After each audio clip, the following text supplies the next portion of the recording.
Hey parents, let's talk about one of the most exhausting daily battles that happens in homes across America every single night. Bedtime. You've had a long day. You're tired. You just want your child to go to sleep so you can have a few minutes to yourself. But instead of peacefully drifting off, your child suddenly becomes a master negotiator. They need water. They need to use the bathroom. They're scared of monsters. They can't find their favorite stuffed animal. They're not tired. They need one more story, one more hug, one more song. By the time they finally fall asleep, you're frustrated, exhausted, and maybe even feeling guilty about losing your patience. You might find yourself wondering if your child is manipulating you, testing your boundaries, or just being deliberately difficult. But Donald Winnicott discovered something profound about bedtime. Struggles that might completely change how you understand and respond to them. Winnicott found that when children resist bedtime, when they seem to need endless reassurance and attention before they can fall asleep, they're not trying to control you or make your life harder. They're actually grappling with some of the deepest psychological challenges that human beings face: separation, vulnerability, and the transition from consciousness to unconsciousness. Think about what we're asking our children to do when we say it's time for bed. We're asking them to separate from us, the people who represent safety and connection in their world. We're asking them to go into a dark room, often alone, and surrender control of their consciousness. We're asking them to trust that they'll wake up in the morning, that we'll still be there, that the world will still be safe. For an adult mind, these might seem like simple routine transitions.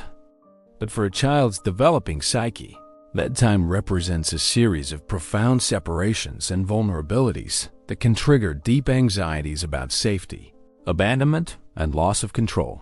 Winnicott understood that children's bedtime behaviors are often their way of trying to manage these overwhelming feelings. When your 4-year-old suddenly remembers they need to tell you something important just as you're leaving their room, they're not necessarily stalling for the sake of stalling. They might be trying to maintain connection with you for just a little bit longer because the prospect of separation feels too scary. When your 6-year-old keeps calling for you after lights out, saying they heard a noise or they're scared, they're not necessarily making things up to get attention. They might be genuinely struggling with the vulnerability that comes with being alone in the dark, and they need your reassurance that they're safe and that you're nearby. Let me share a story that really illustrates this beautifully. There was a 5-year-old boy who had been sleeping well for years, but suddenly started having terrible bedtime struggles. Every night became a battle. He would cry, cling to his parents, and refuse to stay in his own bed. His parents tried everything: stricter bedtime routines, consequences for getting out of bed, even bribes. But nothing worked out. As they worked with Winnicott, they discovered something important. This little boy's bedtime difficulties had started right around the time his grandfather had died. While the family had talked to him about death in age-appropriate ways, and he seemed to understand and accept what had happened, his unconscious mind was wrestling with terrifying questions about mortality and separation. Bedtime, with its daily rehearsal of separation and loss of consciousness, had become a trigger for his deepest fears about death and abandonment. He wasn't trying to manipulate his parents or avoid responsibility. He was genuinely terrified that if he went to sleep, something terrible might happen to him or to them. Once his parents understood what was really driving his behavior, they were able to respond with compassion instead of frustration. They spent extra time talking about his fears, reassuring him about their presence and safety, and helping him develop coping strategies for managing his anxiety about separation and sleep. This brings up something crucial that Winnicott taught about children's relationship with sleep and bedtime. He found that many children have what he called an unconscious fear of annihilation, a deep, often unspoken terror that going to sleep might mean disappearing forever, or that their parents might not be there when they wake up. This fear is actually quite rational from a child's perspective. Sleep is a daily experience of losing consciousness, of surrendering control, of trusting that you'll return to yourself in the morning. For children who are still developing their sense of self and their understanding of permanence, this can feel genuinely threatening. Add to this the fact that bedtime involves physical separation from parents, often the longest separation of the entire day, and you can begin to understand why so many children struggle with this transition. Winnicott also discovered that children's bedtime behaviors often reflect their individual temperament and their particular areas of developmental challenge. Some children are naturally more sensitive to transitions and need extra support when moving from one activity or state to another. Others are naturally more social and struggle with the solitude that sleep requires. Some children are going through developmental phases where separation anxiety is particularly intense. This often happens around 8 to 10 months, again around 18 months to 2 years, and sometimes during the preschool years, when children are becoming more aware of their own mortality and the wider world's dangers. Understanding your individual child's temperament and developmental stage can help you tailor your approach to bedtime in ways that address their specific needs and challenges. For example, if you have a highly sensitive child who struggles with transitions, you might need a longer, more gradual bedtime routine that helps them slowly shift from the stimulation of the day to the quiet of night. This might include dimming lights gradually, playing soft music, or having a consistent sequence of calming activities. If you have a very social child who struggles with being alone, you might need to spend extra time connecting with them before bed, or you might leave their door open so they can hear family sounds. Or you might use a baby monitor so they know they can reach you if needed. If your child is going through a phase of separation anxiety, you might need to provide extra reassurance about your presence and availability, maybe even sleeping closer to them temporarily while they work through this developmental challenge. The key insight from Winnicott's work is that we need to work with our children's natural developmental processes rather than against them. When we try to force independence or compliance before a child is developmentally ready, we often create more problems than we solve. Now, let me talk about something that many parents struggle with: the difference between responding to genuine needs and enabling problematic behavior. It's natural to worry that if you're too responsive to your child's bedtime requests, you might be creating bad habits or teaching them that they can manipulate you. But Winnicott would encourage you to think about this differently. He believed that children who feel truly secure and understood in their needs actually become more independent over time, not less. When we can respond to the underlying anxieties and developmental challenges that drive bedtime difficulties, children gradually develop the internal resources they need to manage bedtime on their own. On the other hand, when we focus only on changing the surface behavior without addressing the underlying needs, we often end up in power struggles that make bedtime even more difficult for everyone. This doesn't mean you should give in to every request or eliminate all boundaries around bedtime.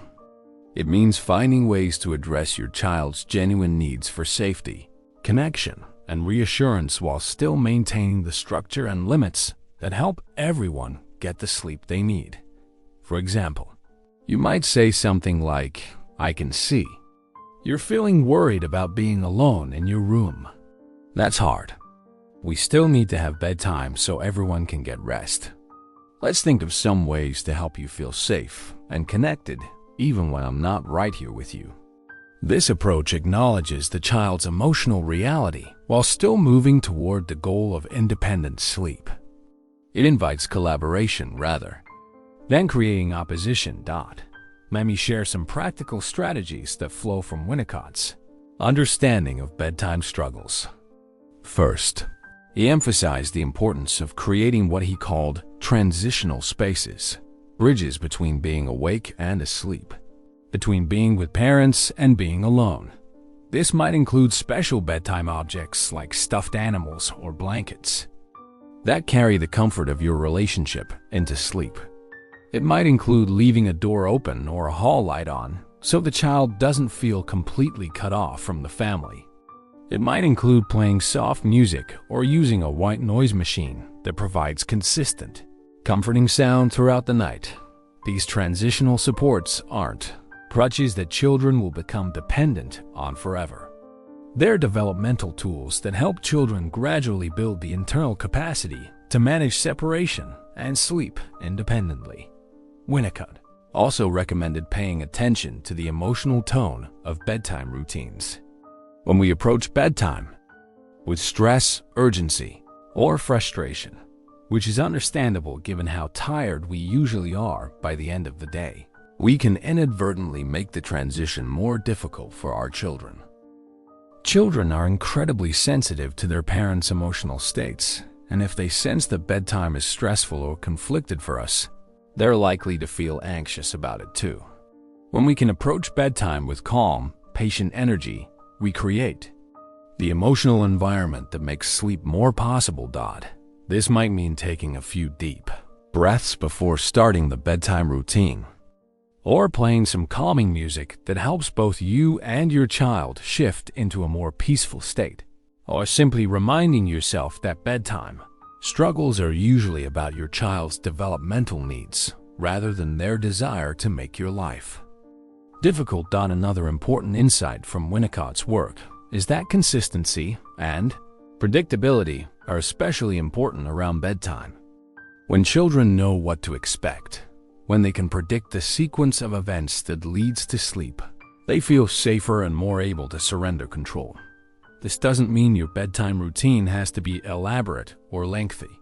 It means having some consistent elements that signal to your child's nervous system that it's time to shift into sleep mode. This might be as simple as the same sequence of activities every night: bath, pajamas, teeth, story, hugs, lights out. The predictability itself becomes a source of comfort and security that helps children manage the anxiety that can come with bedtime transitions. Winnicott also understood that some children need more support with bedtime than others, and this isn't necessarily a reflection of parenting success or failure. Some children are naturally better sleepers, while others struggle with sleep throughout their childhood and even into adulthood. If your child consistently has difficulty with bedtime, despite your best efforts to address their needs and provide appropriate support, it might be worth considering whether there are other factors involved, things like anxiety, sensory processing differences, or even physical discomfort that makes sleep difficult. The important thing is to approach these challenges with curiosity and compassion rather than frustration or judgment. Your child isn't choosing to make bedtime difficult. They're showing you that they need extra support in developing the skills and internal resources that make independent sleep possible. Let me share one more story that really illustrates the power of understanding and responding to the deeper needs behind bedtime battles. There was a family with a 7-year-old daughter who had been having bedtime struggles for over a year. Every night, she would find reasons to get out of bed multiple times. She needed water. She heard a noise. She couldn't get comfortable. Her parents had tried various approaches: rewards, consequences, stricter routines, but nothing seemed to help. They were exhausted and frustrated, and bedtime had become a source of tension for the whole family. When they learned about Winnicott's perspective on bedtime difficulties, they decided to try a different approach. Instead of focusing on getting their daughter to stay in bed, they started exploring what she might be feeling or needing during these bedtime struggles. Through gentle conversations, they discovered that their daughter was actually feeling overwhelmed by social pressures at school. She was worried about friendships, concerned about academic performance, and generally feeling anxious about many aspects of her daily life. Bedtime when she was finally quiet and alone with her thoughts, was when all of these worries would surface. Getting out of bed and seeking reassurance from her parents was her way of managing the anxiety that felt overwhelming when she was by herself. Once her parents understood this, they were able to address the real issue. They started having regular check-ins about her school experiences. They taught her some techniques for managing worry and anxiety, and they made sure she had time earlier in the day to process her feelings so they weren't all waiting for her.